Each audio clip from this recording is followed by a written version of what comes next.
1984, une année faste pour le cinéma.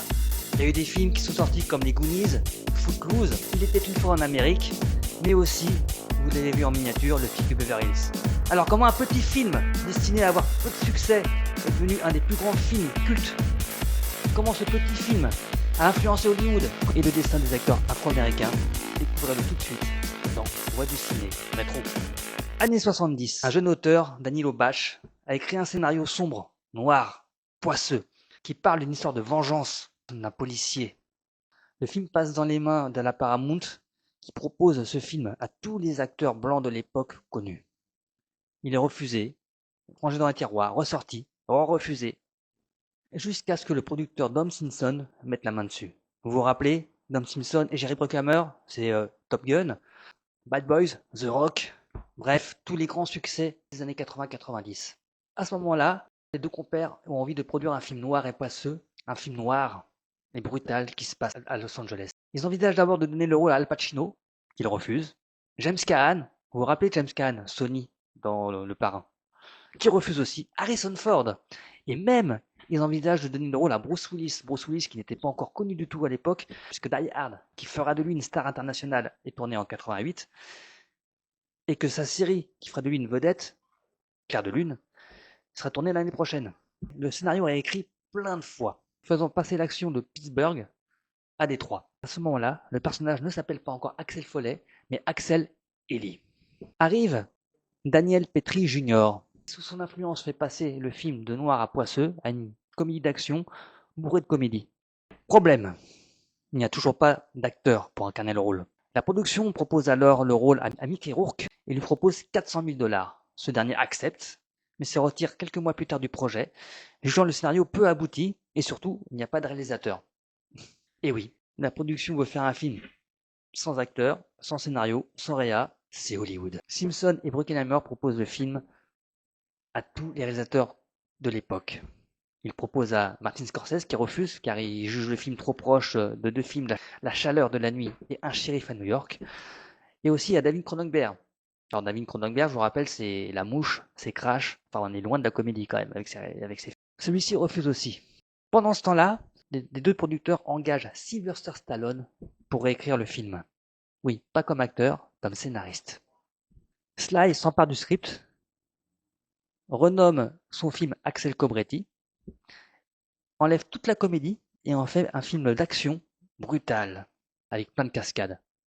Un petit peu trop de cascades, car le film est jugé trop cher et les producteurs refusent sa version.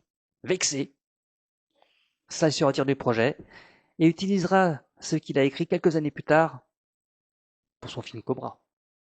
À ce moment-là, les deux producteurs sont toujours en quête d'un bon script et d'un bon réalisateur.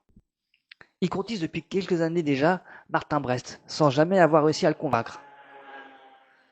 Excédés par leur insistance, un jour Martin Brest leur joue à pile ou face. Écoutez les gars, si c'est face, je fais votre film. Si c'est pile, vous ne m'en parlez plus jamais. Et voilà, c'était face. Et voici comment ce réalisateur est à la tête d'un projet qui n'a toujours pas de script abouti et toujours pas d'acteur. Le réalisateur se met alors à écrire le script, mais une date de tournage est annoncée. Les décors sont loués. Il faut y aller. On est à 2 jours du tournage et il n'y a toujours pas d'acteur au film.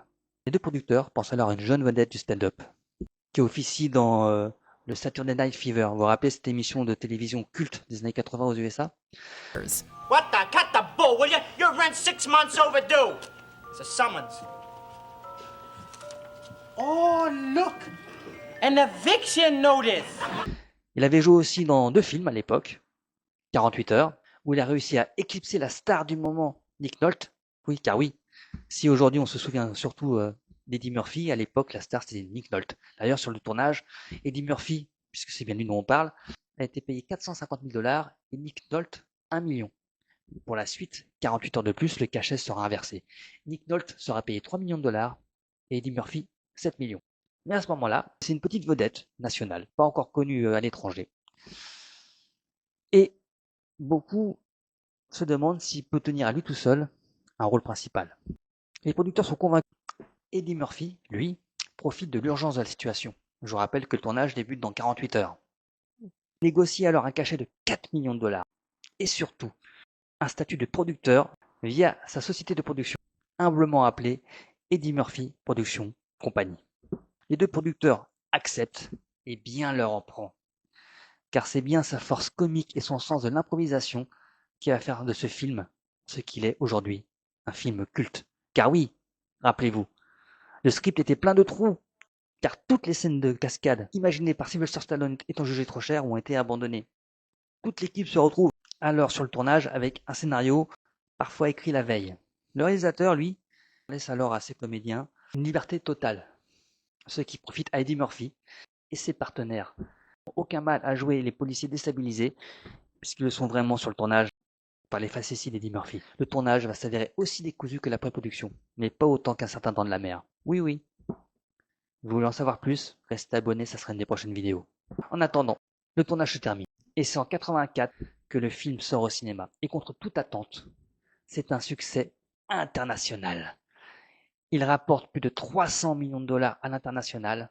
Pour info, il en a coûté 14. Et il devient même à l'époque l'un des 10 plus grands succès commerciaux des États-Unis. Cette comédie ouvrira la porte à tous les films d'action comiques des prochaines années, à commencer par L'Arme Fatale. Et surtout, il ouvrira la porte aux grands rôles aux acteurs afro-américains. Car sans Eddie Murphy, des acteurs comme Whoopi Goldberg, Chris Rock ou Will Smith par exemple auraient eu beaucoup plus de mal à s'imposer. Voilà, vous savez tout. N'hésitez pas à mettre un petit like si vous avez aimé, à partager cette vidéo, c'est grâce à ça que cette chaîne peut progresser. Bientôt, je vous propose un petit quiz spécial film de Noël, un petit peu comme celui de Jurassic Park. Et surtout, bientôt, vous aurez une interview exclusive que je vais faire de Jean-Pierre Calfon. Jean-Pierre Calfon, c'est plus de 70 films, dont des films avec Truffaut, Chabrol, Boisset, Godard, avec une vie romanesque. Comment, pourquoi? Restez connectés et nous on se voit très vite dans Voix du Ciné. Ciao, ciao.